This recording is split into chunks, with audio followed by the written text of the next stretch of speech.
ये वो विकास है जहाँ सड़कों की हालत ऐसी है कि सड़क में गड्ढे या गड्ढे में सड़क हैं, इसका अंदाजा नहीं लगा सकते। नारियल नहीं टूटता, सड़क टूट जाती है, ये है विकास का। बेचने वाला पूरा भारत बेच रहा है, इसी काम में हासिल उसे महारत बेच रहा है। जो हर जालिम से टकराएगी वो आंधी बनाऊंगा मैं, नए अंग्रेज आए हैं नया गांधी बनाऊंगा। ये तो कहते थे कि हम चौकीदार हैं, हमारे हाथ में देश की तिजोरी सौंप दो, हम खजाना नहीं लूटने देंगे। लेकिन मेरी माँ और बहनों ये याद रखिएगा कि एक दिन ये टीवी चैनलों पर नमूदार हुए और उन्होंने कहा कि भाइयों और बहनों आज से 500 और 1000 की नोट बंद। कि आपने अपने पल्लों में जो छुपा करके, रसोई में आटे के डिब्बे में छुपा करके जो थोड़े बहुत पैसे रखे थे घर वालों से, और आपको लूट करके अमीरों की मौजूदा सरकार आज ये कह रही कि हमने देश को अच्छे दिन दिए हैं। ये कैसे अच्छे दिन है भाई?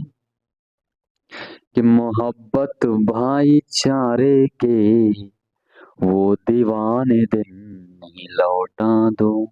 मैं सीधे उन्हें कह रहा हूँ कि मोहब्बत भाईचारे के वो दीवाने दिन नहीं लौटा दो, वो सस्ती दाल सब्जी के सुहाने दिन नहीं लौटा दो, वो सस्ती दाल सब्जी के सुहाने दिन नहीं लौटा दो।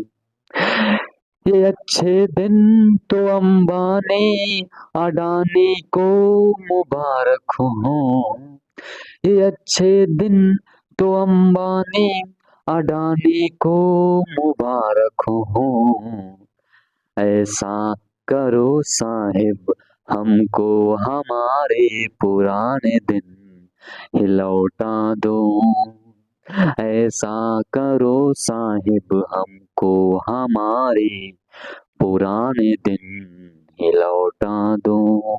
जिस विकास का ढिंढोरा पूरे देश में पीटा जा रहा है, अगर विकास का सच जानना चाहते हैं तो मुझे सुनो आप।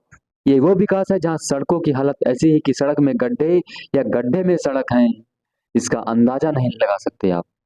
यहाँ हिलाने से पुल टूट जाता है, यहाँ के मंत्री सड़क बनवाते हैं, उद्घाटन करते हैं, नारियल फोड़ते हैं तो साहब नारियल नहीं टूटता, सड़क टूट जाती है। ये है विकास का सच। आज महंगाई इतनी बढ़ गई है, बेरोजगारी इतनी बढ़ गई है, कहाँ सोया है चौकीदार, कहाँ सोया है चौकीदार। गैस सिलेंडर की कीमत भी 1000 के पार, कहाँ सोया है चौकीदार, कहाँ सोया है चौकीदार।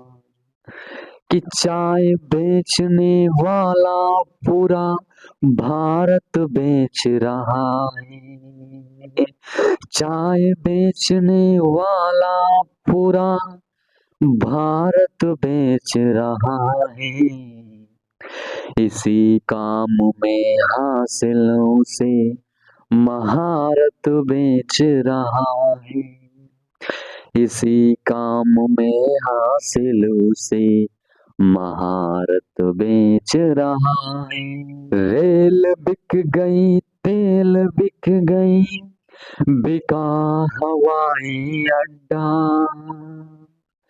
रेल बिक गई, तेल बिक गया, बिका हवाई अड्डा, सब कुछ बिकता देख के खुश हैं अपने जेपी नड्डा।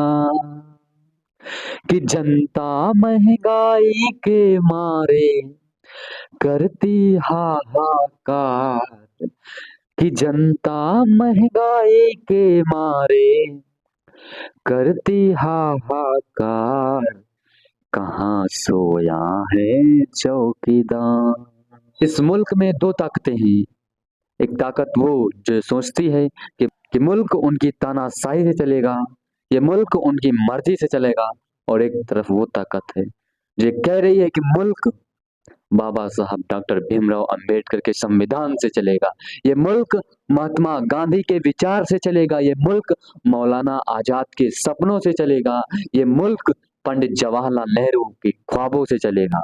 जो हर जालिम से टकराएगी वो आंधी बनाऊंगा मैं। नए अंग्रेज आए हैं, नया गांधी बनाऊंगा मैं। जल्दी आपको ईवीएम की कतारों में खड़ा होना है, जल्दी आपको पोलिंग बूथ पर जाना होगा। लेकिन जाने से पहले ये बुनियादी मुद्दे को याद करके जाइए। याद करिएगा, बटन दबाने से पहले याद रहे कि गुजरात में 135 से ज्यादा लोगों ने अपनी जान इसलिए गंवा दी क्योंकि भ्रष्टाचार की वजह से एक पुल जिसका रख रखाव किया जाना था, वो पुल ढह गया, गिर गया और 135 लाशें बिछ गई। लेकिन उससे ज्यादा ये बात याद रखिएगा कि जब 135 लाशें बिछी, मोरवी में कफन से ले जा रहे थे, तो हुकूमत का फर्ज ये था कि पूरा प्रशासनिक अमला, मुख्यमंत्री जी, प्रधानमंत्री जी, सारे के सारे मोरवी में मौजूद होने चाहिए था। लेकिन अफसोस इस बात का है कि देश का हाकिम दिन में 3 बार कपड़े बदल कर उद्घाटन कर रहा था। याद रखिएगा, ये तो कहते थे कि हम चौकीदार हैं, हमारे हाथ में देश की तिजोरी सौंप दो, हम खजाना नहीं लूटने देंगे। लेकिन मेरी माँ और बहनों, ये याद रखिएगा कि एक दिन ये टीवी चैनलों पर नमूदार हुए और उन्होंने कहा कि भाइयों और बहनों, आज से 500 और 1000 की नोट बंद। याद है वो दिन? जरा सोचिए कैसा फील हुआ होगा। जानते हैं क्यों? क्योंकि आपने अपने पल्लू में जो छुपा करके, रसोई में आटे के डिब्बे में छुपा करके जो थोड़े बहुत पैसे रखे थे घर वालों से, ताकि बच्चों के किसी मुसीबत में काम आ सके, उस पैसे को आपसे छीन कर बैंक में जमा करवाना था, ताकि अपने उद्योगपतियों और दोस्तों का कर्जा माफ हो सके और आपको लूट करके अमीरों की तिजोरी भरी जा सके। याद रखिएगा, याद रखिएगा, तब जाइएगा वोट करिएगा। धन्यवाद।